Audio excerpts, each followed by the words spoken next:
Tim Panasic for Gibbons Motor Toys. Today's video is going to be a little bit different in that it's not going to be primarily focused on a product. It's going to be basically a video that's going to help guide you into setting up your trailer and tow vehicle properly. So this can be, not only a boat, but anything that you pull behind a tow vehicle. So the first thing that we've noticed through the years is sometimes, people end up with uneven tire wear. You end up with adverse towing situations where the tow vehicle is pushing, the load is pushing on the vehicle in a negative way, causing an unsafe condition. So we've started to pay more attention to this, and primarily I've had some extra time stepping back from the day-to-day operations, doing more adventures, which has led to long-term towing. So that was a good reason to dig into some things a little bit more. So we'll start with a quick example here. Here we got a tandem axle trailer. So this is sitting on a Kingfisher boat and under a Kingfisher boat. And basically what we want to do is we want to make sure that the trailer is level. That's probably the biggest problem that we find out there, is that a lot of trailers that are being towed are not level.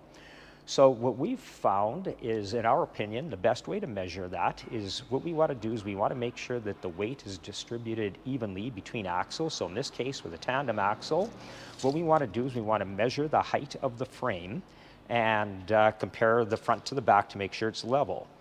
I feel that the best place to do that is going to be, in this case, we've got some distance behind the back axle. We've got a little bit of space in front before we start to get into the curve of the beam of the trailer. So what I would do here is I'd probably aim for a spot about 6 inches behind.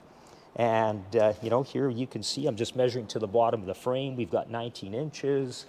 I'm going to go over to the front of this and basically put in the same area. And as you can see, it's 19 inches as well. So this portion of the trailer is going to be level.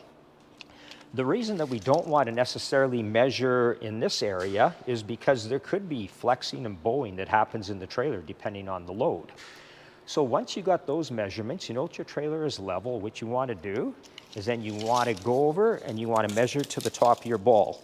So in this case, it's 28.5 inches. So our goal on the tow vehicle is to have the top of the trailer ball 28.5 inches in height. The thing to remember here is that's where you want to land when everything is loaded. So that means all your gear, both in your tow vehicle and in your boat, so that once this is hooked onto your vehicle, that's where you end up, is at 28.5 inches. If you just left it here, backed up to it, and put this on the vehicle, there might be 600-700 pounds of tongue weight here. So all of a sudden now this drops an inch or two. So you want to make sure that you maintain that height when hooked up to the vehicle. So this is just simply a different style of trailer. That was a galvanized trailer that we just looked at. This is an aluminum trailer. At the end of the day, they're really both doing the same thing. And again, look where you got an opportunity to measure. So in this case, I'd probably measure right here, just before the tail lights. Again, probably 6 to 8 inches in front. Same with here, and then you would do the same principle at your tongue. Although it's not as critical, the same rules would apply to a single axle trailer. What would be the disadvantage in not having your trailer loaded is our opinion on that. So keep in mind, whether it's a single axle, tandem axle, triple axle, whatever you have, the same rules will apply for keeping your trailer level. So looking at this big 34-foot Kingfisher, I just want to point out, this is why we feel it's important that you do your measurements, just before the front axle and just after the back axle. When you get this kind of length, even with a heavy-duty I-beam trailer like this, you're still going to probably find a bit of a bow. So that's why doing those measurements that we talked about and measuring to the top of the ball is important. Now, on that note, we'll talk about the tow vehicle and what you're using to tow with. So what we want to do here is just bring awareness that, just because you've got a trailer ball with a certain size shank, they're not all created equal. So in this case, we've got a couple of Kurt balls. We've got a C-Choice ball here. This is a 2-inch ball with a 1-inch shank. And what you want to pay attention to is what the poundage rating is. You can see this is rated at 12,000 pounds. Well, take a look. Here's a 2 5/16 with an 1.25 inch shank but the tow load on this is 6,000 pounds. So that's something that you want to really keep an eye on. When you look at this ball, same thing, 1.25" shank, 2 5/16 ball, 15,000 pound tow rating. I believe we can get a 2 5/16 with an 1.25" shank up to 20,000 pounds. So anyways, there's where you want to start. You want to make sure that your tow vehicle is set up with the proper receiver and ball that's designed to have, minimum the capacity of what you're going to be towing with everything fully loaded. The other thing we'll talk about on this subject, I don't have anything mounted here right now, but equalizer hitches. So we've found that the use of an equalizer hitch on pretty much any boat, once you get into that over 20-foot mark, is something to consider. So we'll give you a couple of examples. Let's just say that you're buying one of our 22 to 28-foot boats as an example, and our between our Stabicraft and Kingfisher boats that are in that size range. Once you get to that weight range where you're between 6 and say 9,000 pounds, well, those boats are easily towed with a half-ton. But in a lot of cases, what makes them uncomfortable is that, your half-ton might weigh around 6,000 pounds. The boat's maybe 20-30% heavier than your truck. That's where an equalizer hitch really starts to make a difference.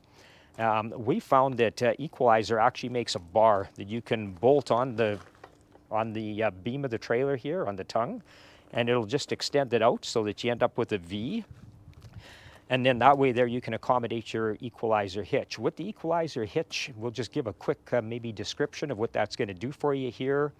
There's all kinds of videos on weight distribution hitches, so I won't get into that too long.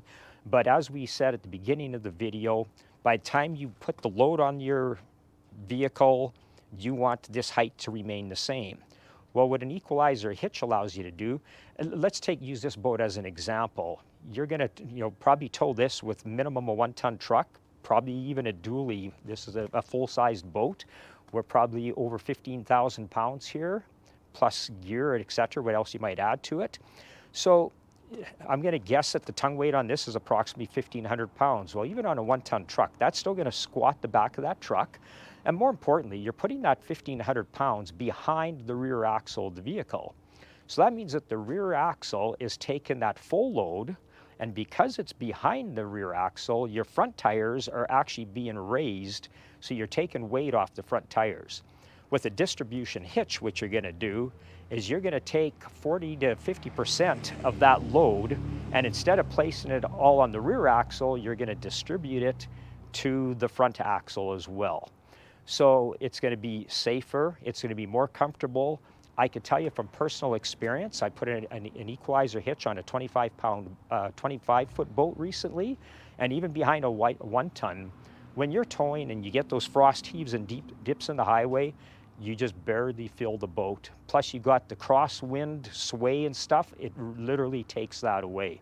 So whether you got a smaller truck, a full-sized 1-ton truck, it really doesn't matter. I believe that everybody should be considering a weight distribution hitch at some point once you get to a certain weight category. Hopefully this video has given you a little bit of insight how to correct the level of your trailer and make for a safer tow. As always, if you enjoyed this video, please subscribe to our channel and you'll get more like it.